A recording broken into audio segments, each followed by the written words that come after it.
Good morning dear students. આજે આપણે જોવાનું છે કે કલિલમય દ્રાવણનું શુદ્ધિકરણ. કલિલમય દ્રાવણનું શુદ્ધિકરણ શા માટે કરવામાં આવે છે? જ્યારે કલિલમય દ્રાવણ બનાવવામાં આવે છે ત્યારે એની અંદર અમુક પ્રકારની અશુદ્ધિ રહેલી હોય છે. જેવી કે જ્યારે દ્રાવણ બનાવવામાં આવે ત્યારે અમુક પર્સન્ટેજ છે વિદ્યુત વિભાજન તરીકે ઉમેરવામાં આવે છે. તો એની અંદર વિદ્યુત વિભાજનની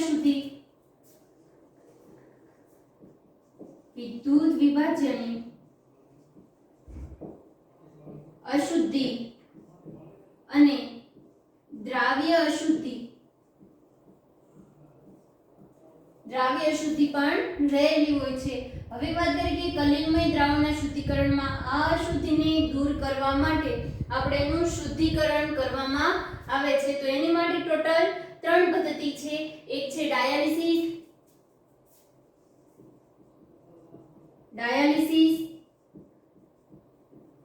બીજું વિદ્યુતીય ડાયાલિસિસ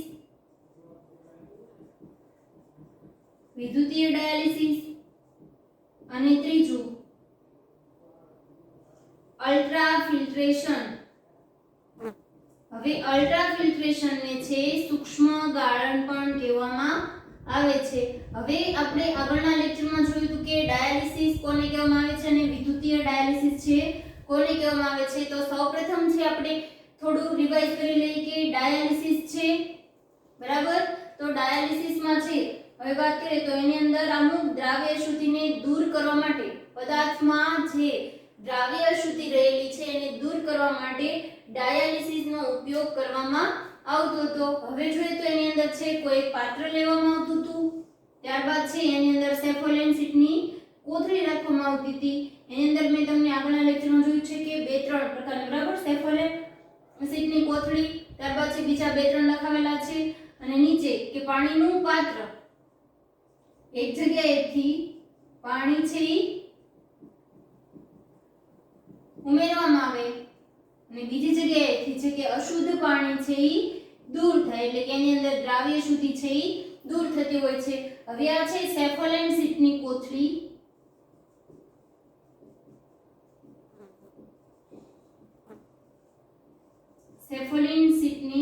સેફોલેન શીટની કોથળી. હવે એની અંદર છે કયું હોય છે કલિલમય દ્રાવણ અથવા કોલેટ દ્રાવણ પણ તેને કહેવામાં આવે છે.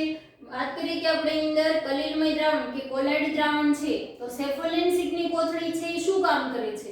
તો એની અંદર શું થશે કે પાણીના અણુઓને છે એ પસાર થવા દેશે સેફોલેન શીટની કોથળીની અંદર. જ્યારે કલિલમય દ્રાવણો છે એ કોથળીની બહાર પસાર થઈ શકશે નહીં, પાણી છે એ આરપાર પસાર થઈ શકશે. જ્યારે કલિલમય દ્રાવણ છે એ પસાર થઈ શકશે નહીં તો એની અંદર પાણીમાં દ્રાવ્ય શુદ્ધિ છે એ દ્રાવ્ય થઈ અને જે આપણે જે જગ્યાએથી પાણી દૂર કરીએ છીએ શુદ્ધ પાણી, બરાબર, તો એ પાણી દૂર થઈ જશે. ડાયાલિસિસમાં છે આપણે આ જોયું હતું. ડાયાલિસિસ છે ખૂબ ધીમો ઉપક્રમ છે. હવે એને સ્પીડથી બનાવવા માટે એક પદ્ધતિ વિકસાવવામાં આવી, એ છે વિદ્યુતીય ડાયાલિસિસ. તો વિદ્યુતીય ડાયાલિસિસ છે તો એની અંદર છે શેનો ઉપયોગ કરવામાં આવતો હતો? ધ્રુવ, કેથોડ અને એનોડ છે તરીકેનો ધ્રુવનો ઉપયોગ કરવામાં આવતો હતો કે જે વિદ્યુત વિભાજનની જે અશુદ્ધિ રહેલી હોય જે તે વિરુદ્ધ વીજભાર ધરાવતા ધ્રુવ સાથે છે એ જોડાઈ જશે અને એ રીતે અશુદ્ધિ દૂર થશે. હવે આપણે જોવાનું છે કે અલ્ટ્રાફિલ્ટ્રેશન કોને કહેવામાં આવે છે. હવે અલ્ટ્રાફિલ્ટ્રેશનની આપણે વાત કરીએ તો અલ્ટ્રાફિલ્ટ્રેશન ક્યારે વાપરવામાં આવે છે? જ્યારે દ્રાવણમાં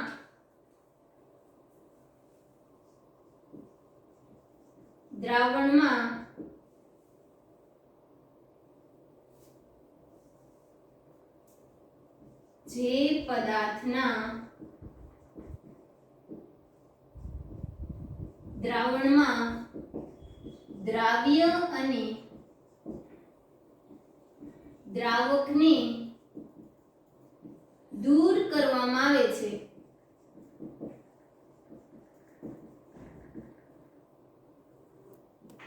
તે સાધનમાં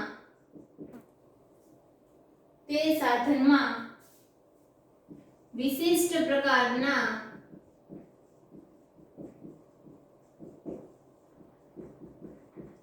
ફિલ્ટરનો ઉપયોગ કરવામાં આવે છે. વિશિષ્ટ પ્રકારના ફિલ્ટરનો ઉપયોગ કરવામાં આવે છે તેને શું કહેવામાં આવશે? તો આ માટે વપરાતા સાધન કયું હશે? Ultra filtration. બરાબર, આનો ઉપયોગ ત્યાં થાય છે. હવે અલ્ટ્રા ફિલ્ટ્રેશન છે એ કઈ રીતે બનાવવામાં આવે છે? તો હવે આપણે અહીંયા લખેલું છે કે 4% નાઇટ્રોસેલ્યુલોઝનું આલ્કોહોલમાં છે દ્રાવણ બનાવવામાં આવે છે નાઇટ્રોસેલ્યુલોઝનું, અને બીજું કે ઇથરનું દ્રાવણ. એ બંને દ્રાવણને છે એ મિક્સ કરવામાં આવે છે. હવે એ દ્રાવણ મિક્સ કરીએ ત્યારબાદ છે અલ્ટ્રા ફિલ્ટર પેપર છે. બરાબર, જે આ દ્રાવણ બન્યું હોય એ દ્રાવણ છે એને કોલાઇડ દ્રાવણમાં છે એ ડુબાડી રાખવામાં આવે છે કે જેનું આપણે શુદ્ધિકરણ છે. આપણે જોયું એ 4% નાઇટ્રોસેલ્યુલોઝનું આલ્કોહોલ અને ઇથરનું દ્રાવણ છે એની અંદર આપણે ડુબાડી રાખવામાં આવે છે, અને જેમાં ડુબાડી રાખી ત્યારબાદ છે કોલાઇડ દ્રાવણમાં ડુબાડી રાખી ફોર્માલ્ડિહાઇડથી છે એ સખત બનાવવામાં આવે છે. હવે આ ફિલ્ટરને બનાવવા માટે શું આપણે કરશું?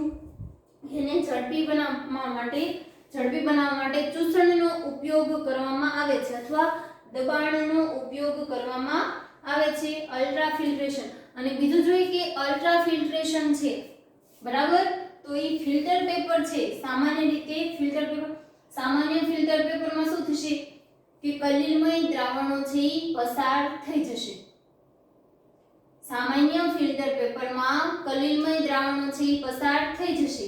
જ્યારે આપણે વાત કરીએ કે અલ્ટ્રા ફિલ્ટ્રેશન, બરાબર, કે જે સૂક્ષ્મ ગાળણ છે કે આપણે જે ફિલ્ટર પેપર બનાવ્યું એની અંદર ખૂબ જ એના જે છિદ્રો છે ખૂબ જ નાના હોય, એટલા માટે આપણે જ્યારે કલિલમય દ્રાવણ છે એની અંદર આપણે ગાળશું તો શું થશે કે કલિલમય દ્રાવણ છે એના કલિલમય કણો છે ઉપર રહી જશે, અને જ્યારે છે કે બીજું દ્રાવણ છે એ શું થઈ જશે? એ ફિલ્ટરમાં નીચે છે એ પસાર થઈ જશે. જોઈએ તો અલ્ટ્રા ફિલ્ટ્રેશનમાં કલિલમય દ્રાવણો પસાર થઈ શકતા નથી. આ જોયું આપણે અલ્ટ્રા ફિલ્ટ્રેશન. ડાયાલિસિસ, વિદ્યુતીય ડાયાલિસિસ અને અલ્ટ્રા ફિલ્ટ્રેશન. અલ્ટ્રા ફિલ્ટ્રેશનમાં શું યાદ રાખવાનું છે કે કયા સાધનો વાપરવાનું છે? જે દ્રાવણમાં દ્રાવક અને દ્રાવ્યને અલગ કરવામાં આવે,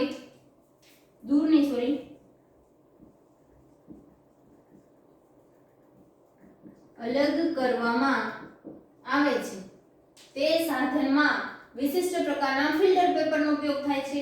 MCQ માં યાદ રાખવામાં આવે કે એનું ગાળણ છે કઈ રીતે કોલાઇડ દ્રાવણ છે એ બનાવવામાં આવે છે.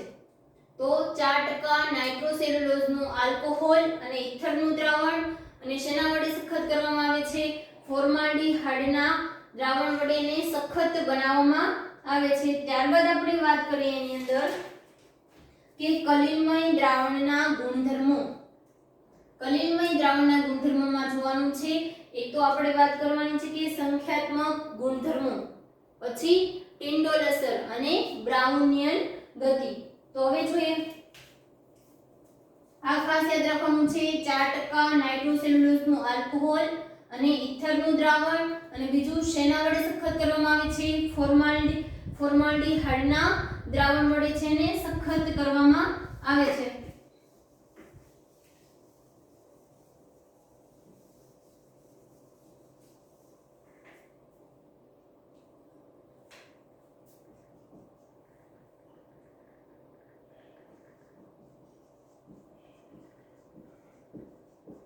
કલિલમય દ્રાવણના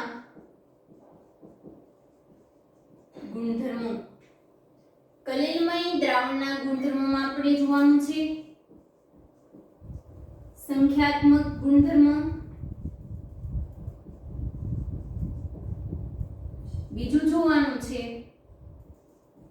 ટિન્ડોલ અસર, અને ત્રીજું જોવાનું અથવા ટિન્ડલ અસર પણ કહે છે, ટિન્ડોલ અસર કહે છે. સંખ્યાત્મક ગુણધર્મ, ટિન્ડોલ અસર અને બ્રાઉનિયન ગતિ.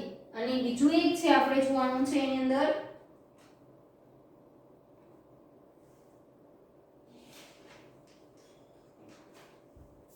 ચોથું કલિલમય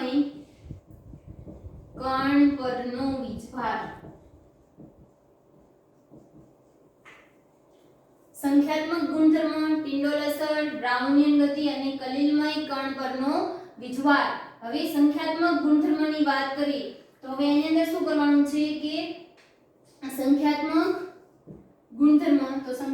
ગુણધર્મ છે ઈ સાચા દ્રાવણની સરખામણીમાં સંખ્યાત્મક ગુણધર્મ છે સાચા દ્રાવણની સરખામણીમાં ખૂબ મોટા હોય છે. સાચું દ્રાવણ છે એ કોને કહેવામાં આવે છે તો આપણે એની સાઈઝ પણ પર્ટિક્યુલર સાઈઝ છે કે એની સાઈઝ કેટલી હોય છે 1 નેનોમીટર કરતા છે નાની સાઈઝનું હોય. સાચા દ્રાવણની સરખામણીમાં ખૂબ જ મોટા હોય તો સાચું દ્રાવણ છે એ કોને કહેવામાં આવે. ધારો કે છે ખાંડ, હું પાણીની અંદર છે હું ખાંડને ઓગાળું તો શું થશે કે સંપૂર્ણપણે છે એ ઓગળી જશે તો એ કેવું દ્રાવણ થયું, સાચું દ્રાવણ થયું. પણ હવે વાત કરીએ તો એ આપણે જોઈએ તો પર્ટિક્યુલર મેં તમને સાઈઝ લખાવી છે કદની તો એ સાઈઝની અંદર આવવું જોઈએ. ત્યારબાદ હવે વાત કરીએ કે કલિલમય દ્રાવણ છે કોને કહેવામાં આવે અથવા એને લાઇટ પાસ કરવાથી અથવા છે આપણે કોઈ એને પ્રકાશ આપવા જો કે લાઇટ પાસ કરવાથી આપણને દેખાય બરાબર તો એને શું કહેવામાં આવશે કલિલમય દ્રાવણમાં છે સમાવેશ થાય છે બરાબર. નરી આંખે જોઈ શકાતું નથી પણ એને લાઇટ પાસ કરવાથી છે અમુક વખતે જોઈ શકાય તો સાચા દ્રાવણની સરખામણીમાં ખૂબ જ મોટા હોય છે. તો હવે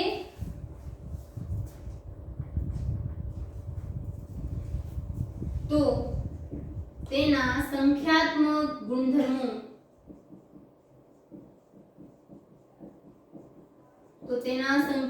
ગુણધર્મોમાં જોવાનું છે અભિસરણ દબાણ,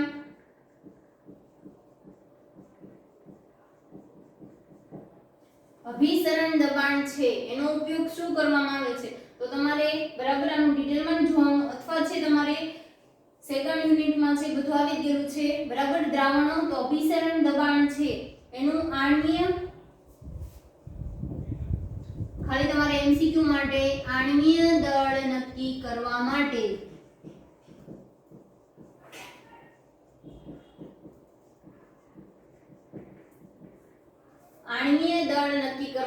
તેનો ઉપયોગ થાય છે. આ શેમાં આવે છે સંખ્યાત્મક ગુણધર્મો. શા માટે નક્કી કરવામાં આવે છે કારણ કે સાચા દ્રાવણની સરખામણીમાં છે ખૂબ જ મોટા કદ હોય છે અભિસરણ દબાણ. ત્યારબાદ હવે વાત કરીએ આપણે એની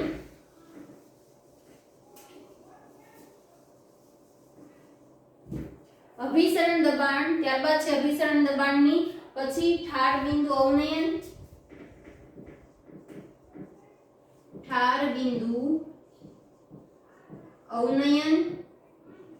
ત્રીજું આપણે જોવાનું છે બાષ્પ દબાણમાં ઘટાડો.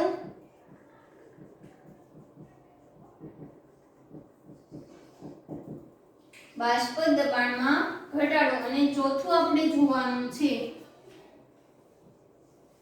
ઉત્કલન બિંદુ અવનયન. છે તો એની અંદર શું થશે તો એની અંદર આપણે જોવાનું છે કે કોઈ દ્રાવણ છે ધારો કે આ પાણી છે તો પાણીનું ઉત્કલન બિંદુ અને ઉપરથી છે હું કોઈ ગ્લુકોઝ કે સુક્રોઝ છે એની અંદર એડ કરું પછી જે દ્રાવણ બને ડાયરેક્ટ આપણે જોઈએ તો પાણીનું ઉત્કલન બિંદુ અને આપણે પાણીની અંદર શું આપણે એડ કરી ગ્લુકોઝ અથવા સુક્રોઝ છે આપણે એડ કરી પછી જે દ્રાવણ બને એનું ઉત્કલન બિંદુ વધારે હોય છે. તો આપણે શું કહી શકીએ કે જે સાચા દ્રાવણ છે જે મૂળ દ્રાવણ છે બરાબર મૂળ દ્રાવણ કરતા બનાવેલા દ્રાવણનું ઉત્કલન બિંદુ કેવું હોય છે વધારે હોય છે. ઉત્કલન બિંદુ અવનયન તેની ઉત્કલન બિંદુ અથવા આપણે વાત કરીએ અંદર કે શુદ્ધ દ્રાવક કરતા તેના દ્રાવણનું ઉત્કલન બિંદુ છે વધારે હોય છે. તો સંખ્યાત્મક ગુણધર્મમાં શા માટે સંખ્યાત્મક ગુણધર્મ છે નક્કી કરવામાં આવે છે કારણ કે કલિલમય દ્રાવણની સરખામણીમાં એના કદ છે, સોરી સાચા દ્રાવણની સરખામણીમાં કલિલમય દ્રાવણનું કદ કેવું હોય છે? ના ખૂબ મોટું હોય છે. ત્યારબાદ આપણે વાત કરીએ તો એની અંદર અભિસરણ દબાણ, ઠાર બિંદુ અવનયન, બાષ્પ દબાણમાં ઘટાડો અને ઉત્કલન બિંદુ અવનયન. એ ચારેય પોઈન્ટ છે તમારે યાદ રાખવાના છે. સંખ્યાત્મક ગુણધર્મોમાં આવે. અભિસરણ દબાણનો ઉપયોગ શેમાં કરવામાં આવે છે? આણ્વીય દળ નક્કી કરવા માટે. શુદ્ધ દ્રાવક કરતા દ્રાવણનું ઉત્કલન બિંદુ કેવા હોય છે? ઊંચા હોય છે. ત્યારબાદ આપણે વાત કરીએ કે ટિંડોલ અસર. તો ટિંડોલ અસર છે એ કોને કહેવામાં આવે છે? તો ટિંડોલ અસર છે આપણે જોઈએ કે કોઈ ડાર્ક રૂમ હોય અથવા કોઈ ઓરડો હોય તો એની અંદર છે કોઈ લાઇટનું હોય અને છે એનું બારણું બંધ હોય તો શું થશે? કોઈ પણ આપણને છે રજકણો દેખાશે નહીં. પણ જો ઉપર છત ઉપર કોઈ કાણું હોય તો ત્યાંથી પ્રકાશ આપાત થતો હોય તો શું થશે? આપણને રજકણોની છેડ દેખાશે, બરાબર? એ રીતે શેડ પડતી હશે એવી રીતે દેખાશે. તો હવે વાત કરીએ આપણે ટિંડોલ અસર. તો ટિંડોલ અસરની વાત કરીએ કે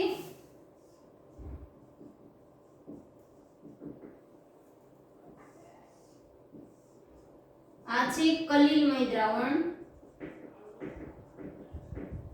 કલિલમય દ્રાવણ છે આપણે કાચના પાત્રમાં છે ભરેલું છે.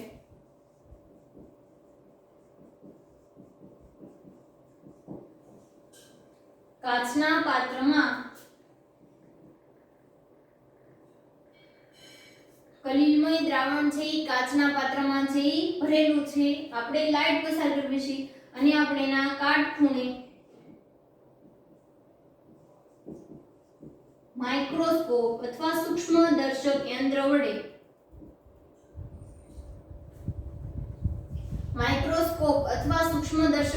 વડે જોતા શું થશે કે એની અંદર પ્રકીર્ણ જોવા મળશે. એટલે શું થશે કે એની અંદર ટિંડોલ કોણ છે. મેં તમને શું કીધું કે છત ઉપર કોઈ કાણું હોય તો ત્યાંથી શું થશે? આપણને રજકણોની છેડ છે ઈ દેખાશે, બરાબર? જે રજકણો છે આવી રીતે આપણને દેખાશે કે શંકુ એના ટિંડોલ કોણ એટલે કે કોણ આપણે દેખાશે. તો લાઇટ પાસ કરવાથી એના કાટખૂણે છે આપણે એના સૂક્ષ્મદર્શક યંત્ર અથવા માઇક્રોસ્કોપ વડે જોતા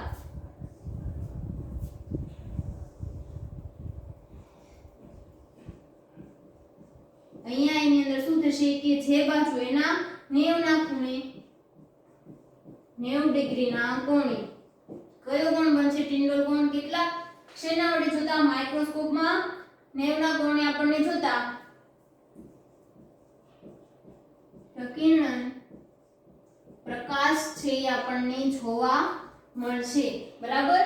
હવે ટિંડોલ અસર છે તો એની અંદર આપણે જોઈએ તો મંદથી તીવ્ર તરફ જતા અર્ધ પારદર્શક દેખાશે. સામાન્ય રીતે આપણે કલિલમય દ્રાવણ છે કાચના પાત્રમાં જોતા આપણને શું દેખાશે કે એની અંદર સરખું જ દેખાશે. જ્યારે આપણે એને લાઇટ પાસ પસાર કરીએ અને માઇક્રોસ્કોપમાં સૂક્ષ્મદર્શક યંત્ર વડે જોતા તો આપણને પ્રકીર્ણનના લીધે આપણને એનો રંગ કેવો દેખાશે? બ્લુ. મંદથી તીવ્ર તરફ જતા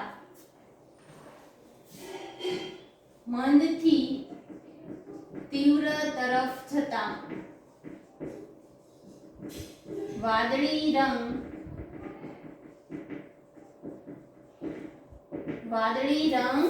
દેખાય છે. ત્યારબાદ આપણે વાત કરીએ એની અંદર કે એની અંદર અમુક શરતો છે ટિંડોલ અસરમાં. તો ટિંડોલ અસરની આપણે શરત જોઈએ કે તરંગ લંબાઈ કરતા કણોના વ્યાસ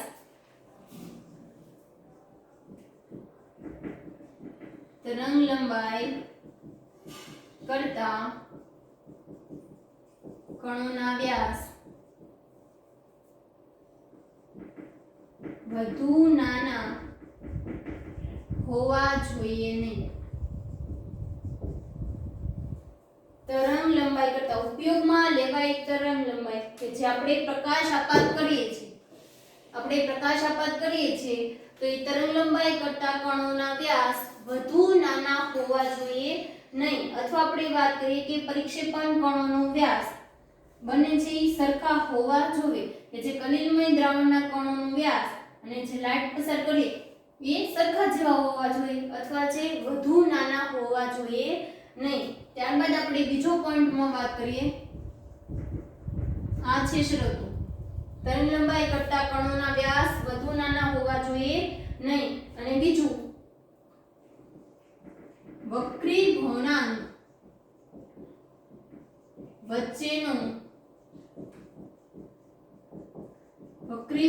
વચ્ચેનો તફાવત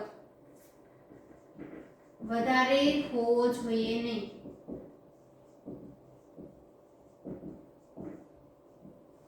વક્રીભવનાંક વચ્ચેનો તફાવત છે વધુ હોવો જોઈએ નહીં. પણ કયા વક્રીભવનાંક? તો પરિક્ષેપણ માધ્યમ અને પરિક્ષેપણ કલા વચ્ચેના વક્રીભવનાંક વચ્ચેનો તફાવત છે વધારે હોવો જોઈએ નહીં. ત્યારબાદ છે આપણે વાત કરીએ તો એનો ઉપયોગ ક્યાં છે? ટિન્ડોલ અસરનો ઉપયોગ છે ક્યાં કરવામાં આવે છે? તો કલિલમય દ્રાવણનું કદ અને સાચા દ્રાવણમાંના કદને છે અલગ પાડવા માટે ટિન્ડોલ અસરનો છે એ ઉપયોગ કરવામાં આવે છે. ત્યારબાદ છે તમારે યાદ રાખવાનું છે કે ઝિગમોન્ડીએ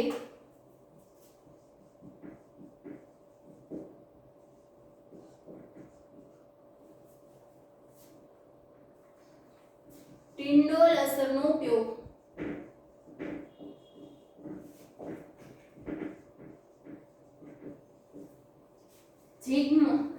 ઝિગમોન્ડીએ ટિન્ડોલ અસરનો ઉપયોગ સૂક્ષ્મદર્શક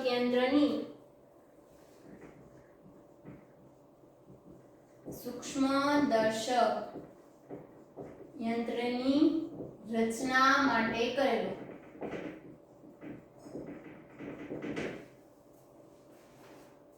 બરાબર. હવે આપણે છે એનો રંગ, ત્રીજો પોઈન્ટ જોઈએ.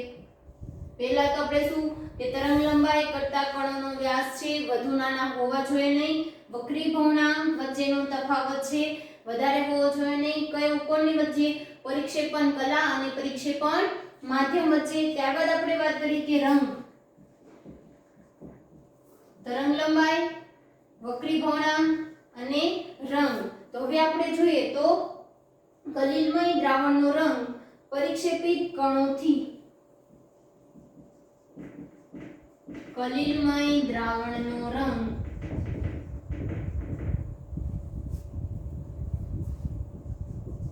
પરિક્ષેપણ કણોથી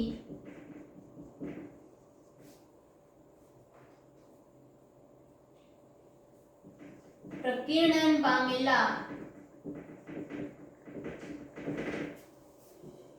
પ્રકાશની તરંગલંબાઈ પર આધારિત છે.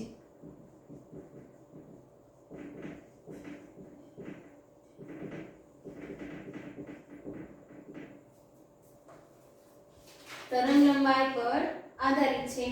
હવે આપણે વાત કરવાની છે ટિન્ડોલ અસરની. સૌપ્રથમ આપણે જોઈ લઈએ તો ટિન્ડોલ અસર છે સંખ્યાત્મક ગુણધર્મ. તો સંખ્યાત્મક ગુણધર્મ છે શા માટે?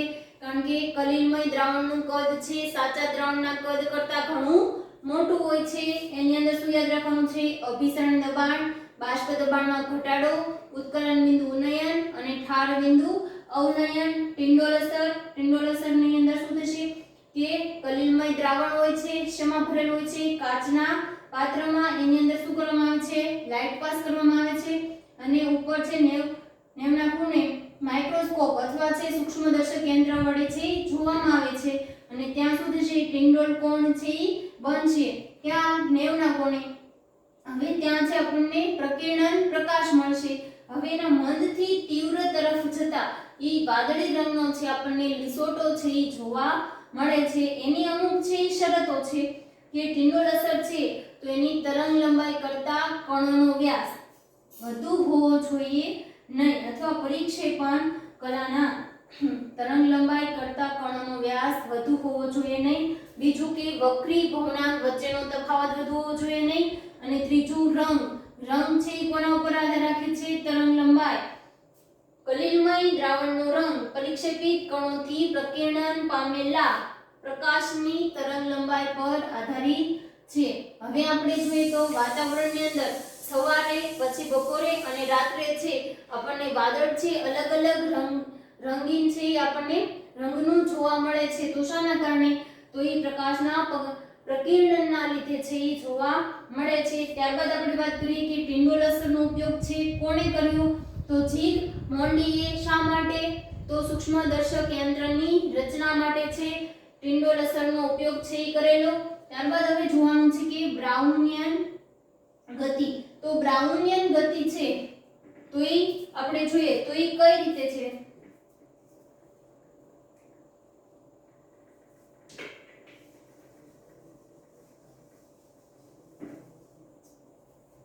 બ્રાઉનિયન ગતિ છે તો એ ઝિગઝેગ પ્રકારની ગતિ છે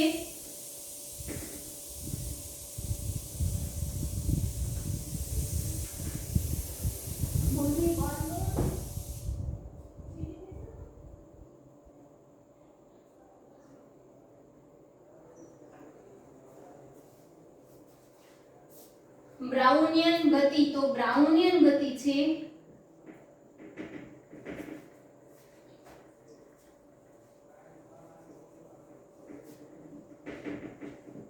ઝિગઝેગ પ્રકારની એટલે કે વાંકી ચૂકી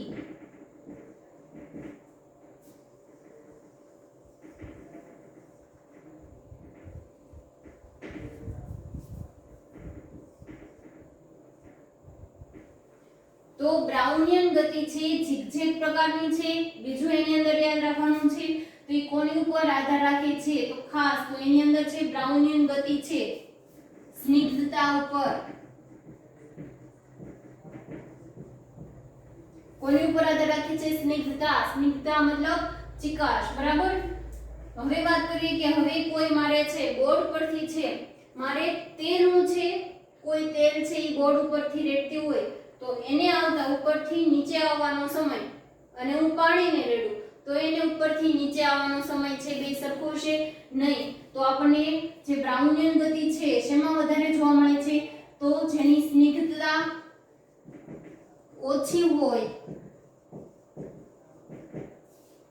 તેમાં બ્રાઉનિયન ગતિ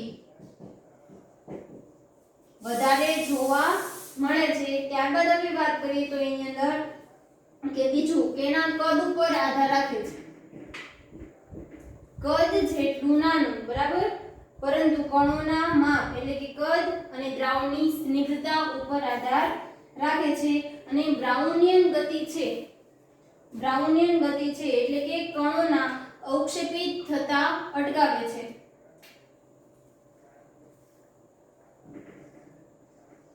અવક્ષેપિત થતા